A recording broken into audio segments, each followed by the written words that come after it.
Well, yung game namin sobrang thankful ako sa ginalaw ng players ko. Talagang kahit hindi kami magkarindigan, nagkakatingin lang kami kung ano dapat gawin sa loob ng court. Sobrang thankful ako kasi talaga nag-deliver talaga sila, lalo na nung fifth set. Lamang sila ng tatlo. Sabi ko sa player ko, kailangan lang bumalik tayo, kailangan lang natin kung yung ginagawa natin sa training, ano yung ginagawa natin sa pag-meeting, kailangan balik-balikan natin, hindi po pwede lang may sitwasyon na kailangan natin sumuko talaga. Yun, sobrang proud ako sa team ko na nilaban pa rin nila talaga hanggang fifth set. And siyempre, hindi pa naman tapos, kailangan pa rin namin trabaho yung mga inexave namin. I'm very happy for the win today, and because today we decided to play like family as a team.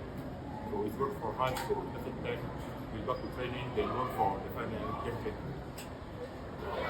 Sobrang thankful sa mga teammate kasi talagang yung talagang team namin na pag gumagalaw dapat buo kami as one. So bakit pumunta ng umuha talagang sinagani namin, sabihin namin na ayun, trabaho lang tayo bawat isa na tsagay natin na buo tayo sa loob ng court. Yung disiplina namin sa bawat puntos talaga, yun ang nagpanalo sa amin.